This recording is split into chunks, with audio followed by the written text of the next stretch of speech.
Hoje, entre os 66 livros da Bíblia, vamos estudar os ensinamentos de Deus com um sermão intitulado Aqueles que vivem de acordo com as profecias.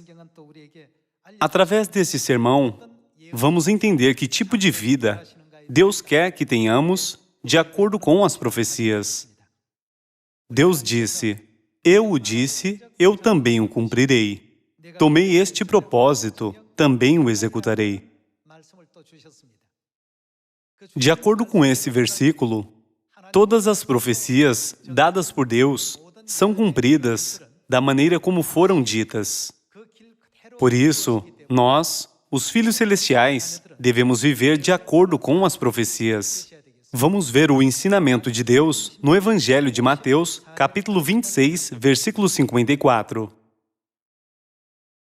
Como, pois, se cumpririam as Escrituras, segundo as quais assim deve suceder? Enquanto Jesus estava sendo preso pelos soldados e pelos servos dos sumos sacerdotes, Pedro sacou a sua espada e disse a eles, eu não deixarei que façam isso com o meu Senhor, e tentou proteger Jesus. Nessa situação, Jesus disse a ele, como, pois, se cumpririam as Escrituras, segundo as quais assim deve suceder?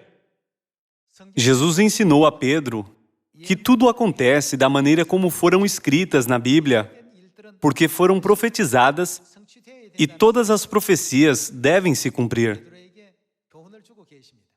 Jesus disse a Pedro, Deus registrou todas as profecias na Bíblia. Se o que foi profetizado não for cumprido, como podemos dizer que é a palavra de Deus? As profecias devem se cumprir conforme elas são. Não é que eu não tenho poder para derrotá-los, e sim porque essa é a vida que foi profetizada para eu viver. É por isso que eu tenho que ser preso. Essa é a passagem onde Jesus, nesse momento, deu suas instruções para Pedro. Jesus quis dizer, Pedro, na Bíblia está profetizado, como o cordeiro foi levado ao matadouro. Se eu os punir e derrotá-los para não ser preso por eles, como essa profecia poderia se cumprir? Se eu não for levado por eles, quem expiará os pecados da humanidade? Dessa forma, Jesus nos ensinou que a Bíblia consiste de profecias e que todas as profecias da Bíblia devem ser cumpridas. As palavras de quem estão escritas nos 66 livros da Bíblia? As palavras de Deus. Eu o disse. O que Deus fará? Eu também o cumprirei. Tomei este propósito. O que Deus fará? Também o executarei. De agora em diante, vamos ver algumas cenas na Bíblia e entender claramente como a Bíblia fala sobre o nosso futuro para que possamos viver uma vida de fé que esteja de acordo com a vontade de Deus. Vejamos o Evangelho de João, capítulo 19, versículo 32. Os soldados foram e quebraram as pernas ao primeiro e ao outro que com ele tinham sido crucificados. Chegando-se, porém, a Jesus, como vissem que já estava morto, não lhe quebraram as pernas. Mas um dos soldados lhe abriu o lado com uma lança, e logo saiu sangue e água. Agora, vamos ver brevemente sobre como essa cena já tinha sido profetizada por meio do profeta Isaías, 700 anos antes de Jesus ser crucificado. Vamos ver o livro de Isaías, capítulo 53, versículo 5. No capítulo 53, versículo 5 está escrito, mas ele foi traspassado pelas nossas transgressões e moído pelas nossas iniquidades. O castigo que nos traz a paz estava sobre ele e pelas suas pisaduras fomos sarados. Como essa profecia, que foi registrada 700 anos antes do sofrimento de Jesus, foi cumprida?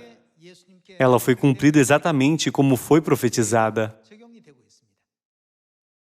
Está escrito no Evangelho de João, capítulo 19, versículo 32, que os soldados quebraram as pernas dos ladrões que estavam ao lado de Jesus. Porém, quando eles foram até Jesus e viram que ele já estava morto, eles perfuraram o seu lado com uma lança. Eles não precisavam perfurar Jesus, não é? Vocês não concordam? Ninguém pediu aos soldados romanos que perfurassem o lado de Jesus. Porém, todas essas coisas já foram profetizadas 700 anos antes de acontecerem, e Jesus as cumpriu. Deus já tinha profetizado na Bíblia que Cristo levaria todas as iniquidades da humanidade na cruz. Não é que Jesus e os soldados concordaram em fazer isso porque leram a profecia. Como seria possível para Jesus e os soldados concordarem em fazer isso depois que Jesus morreu na cruz? Foi porque Deus já tinha dito, através do profeta, 700 anos antes disso acontecer. Ele certamente será traspassado por nossas transgressões, será chicoteado, será desprezado, ele não será respeitado. A vida de Jesus foi de acordo com o que foi profetizado. Jesus não pediu para viver assim, cheio de sofrimento. A religião de origem na nação de Israel tratou Jesus da forma como havia sido previsto cerca de 700 anos antes. Vejamos o livro de Isaías, capítulo 53, versículo 5, mais uma vez. Mas ele foi traspassado pelas nossas transgressões e moído pelas nossas iniquidades. O castigo que nos traz a paz estava sobre ele, e pelas suas pisaduras fomos sarados. Foi profetizado que ele seria chicoteado.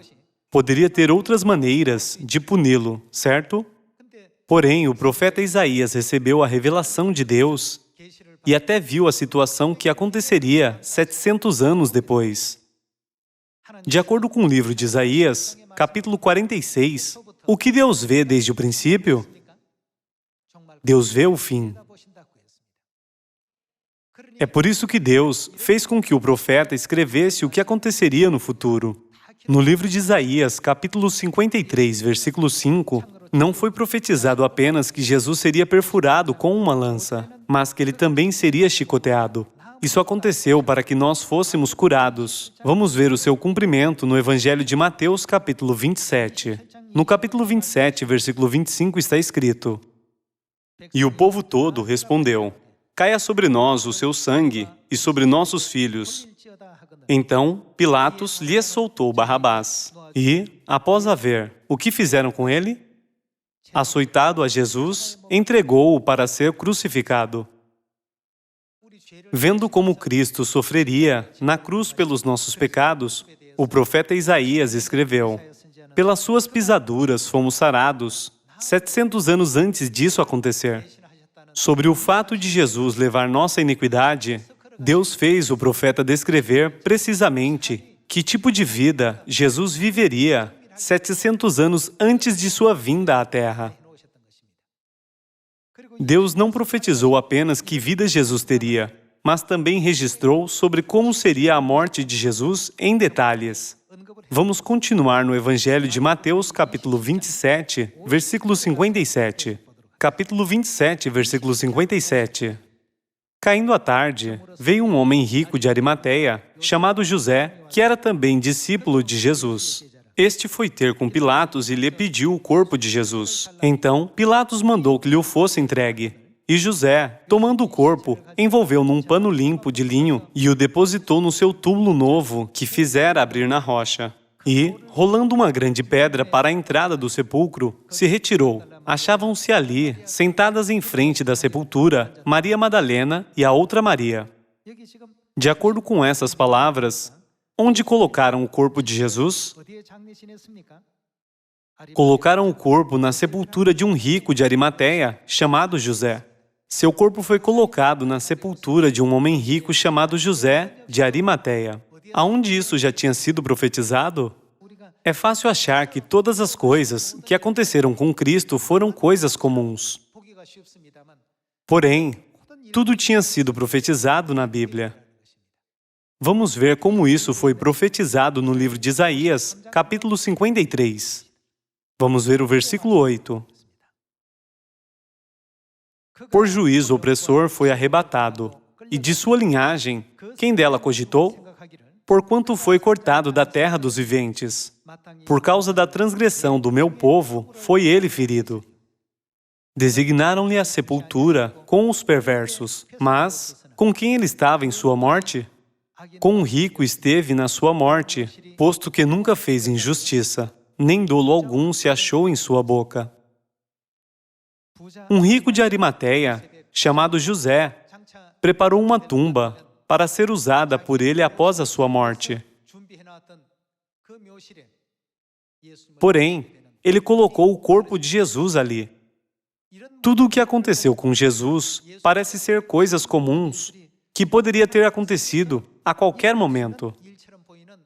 Porém, tudo aconteceu exatamente como Deus profetizou, através da Bíblia e dos profetas. Irmãos e irmãs, quando vemos essas cenas, uma por uma, o que vocês acham das profecias? Podemos mudar as profecias da forma que queremos? Não, nunca podemos mudar as profecias ao nosso gosto. As profecias, com certeza, serão cumpridas. Isso porque elas são as palavras de Deus. Deus disse, eu o disse, eu também o cumprirei. Tomei este propósito, também o executarei. O que Deus disse é uma profecia. E o propósito de Deus também é uma profecia. Então, como filhos de Deus, o que devemos fazer? Devemos viver de acordo com as profecias. Desta forma, trará prósperos resultados do Evangelho. Também há uma profecia que devemos considerar na história do Antigo Testamento.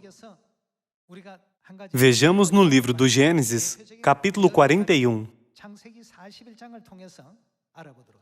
No livro do Gênesis, capítulo 41, versículo 1, está escrito: passados 2 anos completos, Faraó teve um sonho. Parecia-lhe achar-se ele de pé junto ao Nilo. Do rio subiam 7 vacas formosas à vista e gordas, e pastavam no carriçal. Após elas subiam do rio outras 7 vacas, feias à vista e magras, e pararam junto às primeiras, na margem do rio. As vacas feias à vista e magras comiam as 7 formosas à vista e gordas. Então acordou o Faraó. Tornando a dormir, sonhou outra vez. De uma só haste saíam 7 espigas cheias e boas. E após elas nasciam 7 espigas mirradas, crestadas do vento oriental. As espigas mirradas devoravam as 7 espigas grandes e cheias. Então acordou o Faraó. Fora isto um sonho. De manhã, achando-se ele de espírito perturbado, mandou chamar todos os magos do Egito e todos os seus sábios, e lhes contou os sonhos, mas ninguém havia que lhes interpretasse. Então ele chamou José, filho de Jacó, para interpretar o seu sonho. Vamos ler o versículo 16. Respondeu-lhe José: não está isso em mim, mas Deus dará a resposta favorável a Faraó. Então contou Faraó a José: no meu sonho, estava eu de pé na margem do Nilo, e eis que subiam dele 7 vacas gordas e formosas à vista, e pastavam no carriçal. Após estas, subiam outras vacas, fracas, muito feias à vista e magras. Nunca vi outras assim disformes em toda a terra do Egito. E as vacas magras e ruins comiam as primeiras 7 gordas, e, depois de as terem engolido, não davam a aparência de as terem devorado, pois o seu aspecto continuava ruim como no princípio. Então acordei. Depois, vi, em meu sonho, que 7 espigas saíam da mesma haste, cheias e boas. Após elas nasceram 7 espigas secas, mirradas e crestadas do vento oriental. As 7 espigas mirradas devoravam as 7 espigas boas. Contei-o aos magos, mas ninguém houve que mo interpretasse. Então lhe respondeu José: o sonho de Faraó é apenas um. O que ele quis dizer era que o sonho sobre as vacas e o sonho sobre as espigas tinha o mesmo significado. Deus manifestou a Faraó o que há de fazer. As 7 vacas boas serão 7 anos.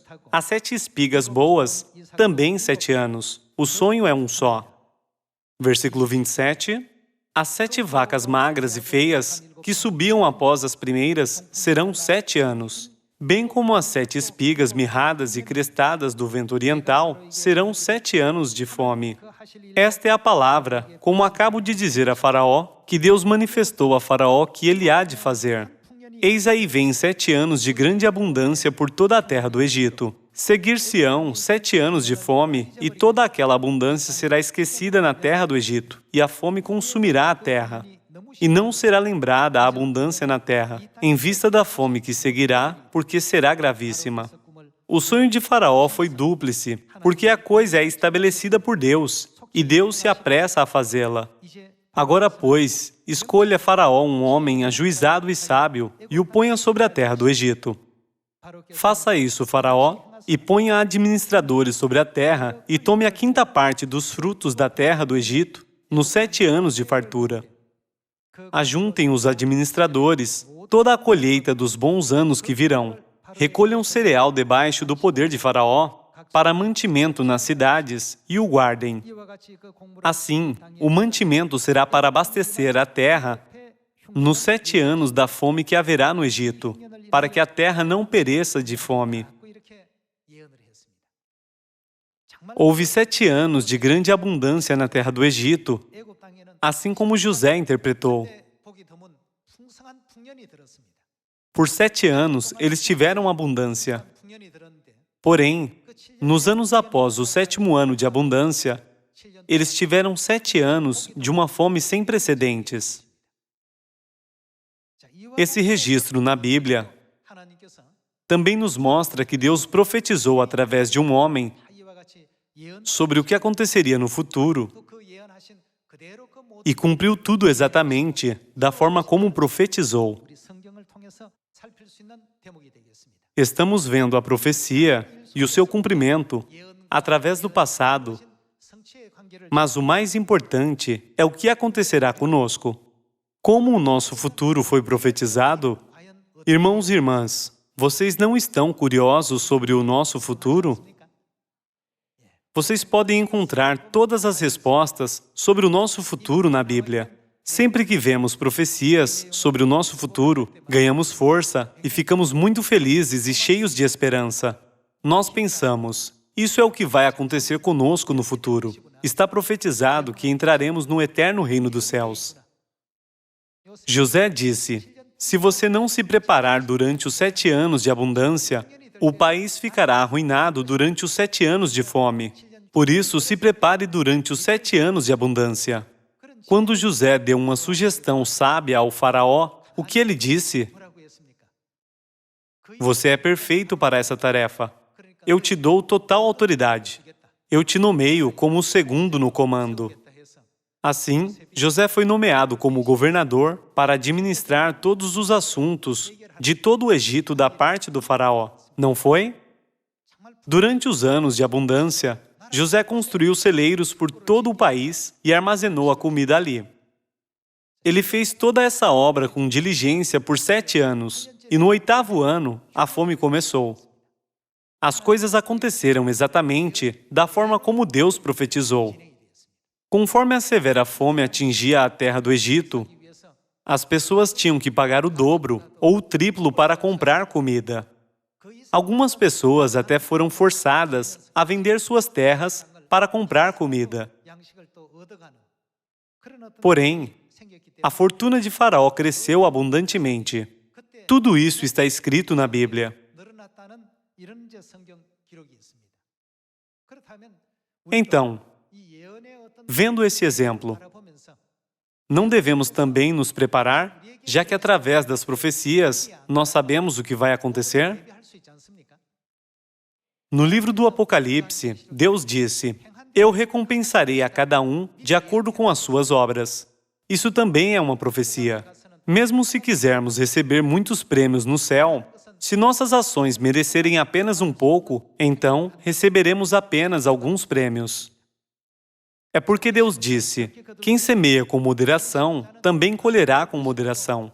E quem semeia com generosidade, também colherá com generosidade. José se preparou porque ele acreditava fielmente que os 7 anos de abundância e os 7 anos de fome viriam. Então, não devemos nos preparar também para o reino dos céus, que está se aproximando? Não devemos ser os tolos que desistem de abundantes bênçãos só porque a nossa vida presente é um pouco cansativa e difícil. Já que sabemos que a glória que virá é muito grande, não devemos suportar pacientemente? Por 7 anos, José comprou todos os grãos por todo o país. Como a abundância de grãos continuou por 7 anos, os agricultores venderam sua colheita e não pensaram no futuro. No 8º ano, o ano após os 7 anos de abundância, a fome atingiu a terra e durou por 7 anos. Tudo aconteceu conforme Deus profetizou através de José. Isso não é diferente em comparação ao que acontecerá conosco. As profecias serão certamente cumpridas, quer as pessoas acreditem e vivam de acordo com elas, ou as desprezem. Tivemos abundância por 7 anos, então tenho certeza que teremos abundância no 8º ano também. Deve ter havido pessoas que pensaram assim na época de José. Como elas viram abundantes grãos e cultivos por 7 anos, elas não podiam acreditar. Não importava quais profecias Deus desse a elas. No 8º ano, elas pensavam: eu não acho que terá fome. No 9º ano, elas pensaram: tenho certeza que teremos abundância neste ano. Mas a fome continuou. Os 7 anos de abundância foram seguidos por 7 anos de fome, de acordo com a profecia. Aquelas que creram na profecia puderam se preparar para os 7 anos de fome. Mas aquelas que não creram na profecia não puderam se preparar para a fome. Da mesma forma, devemos ser aqueles que acompanham a profecia prometida por Deus na vida de hoje, enquanto pensamos na glória eterna do céu que virá até nós no futuro. Não podemos deixar de ler o livro do Apocalipse, capítulo 22, para estar de acordo com a profecia. Vamos ver juntos.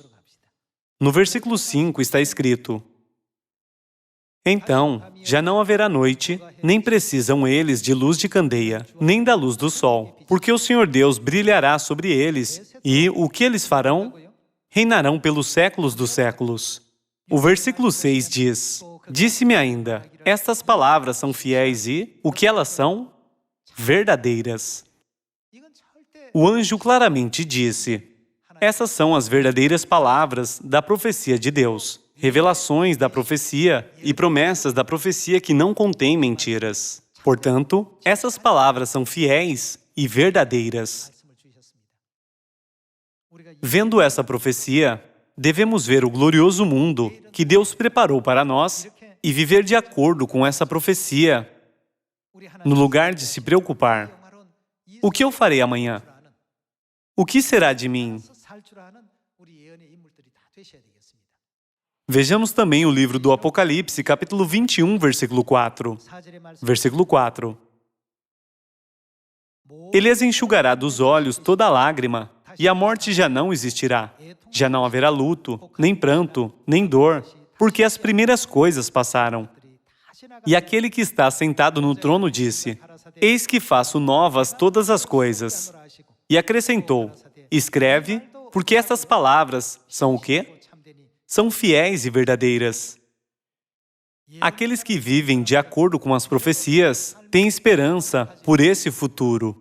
Nunca devemos desistir ou perder esse mundo glorioso por perdermos o nosso coração para uma vida que desaparecerá em um momento. José teria construído celeiros se ele não tivesse fé absoluta de que os 7 anos de fome viriam depois dos 7 anos de abundância, assim como Deus mostrou a Faraó em seu sonho? Ele nunca teria feito isso. E ele teria comprado grãos durante os 7 anos de abundância? Os grãos teriam estragado se tivesse tido abundância no 8º, 9º ou 10º ano. Porém, ele pôde fazer isso porque acreditava absolutamente na profecia. Da mesma forma, todas as profecias que Deus nos mostra hoje, incluindo as do livro do Apocalipse, capítulos 21 e 22, se aplicam àqueles que creem nelas, mas aqueles que não acreditam não podem viver de acordo com as profecias. Se alguém disser, a realidade do presente é mais importante, como eu posso crer que eu vou para esse lugar glorioso e reinar para sempre? Ele é como uma pessoa que pensou que o 7º ano acabaria e haveria abundantes colheitas no 8º e 9º ano também. As pessoas que dependeram do seu próprio ponto de vista, pensando que a profecia não seria cumprida, devem ter sofrido muito a partir do 8º ano. Não é verdade? Nós somos os filhos de Deus. Nós cremos que Deus, com certeza, cumpre a sua obra. As palavras escritas nos 66 livros da Bíblia são as palavras de Deus. Elas são as palavras e as profecias de Deus. Deus disse, no glorioso mundo, onde não há mais morte, nem luto, nem tristeza, nem dor, ou doença e velhice, você terá a vida eterna e as bênçãos para sempre. Irmãos e irmãs, isso soa vago? As palavras de Deus não são vagas histórias de sonhadores. Elas são profecias precisas. Eu espero que direcionemos nosso futuro para esse glorioso mundo e vivamos acompanhando as profecias. Com isso, gostaria de concluir o sermão de hoje. Muito obrigado.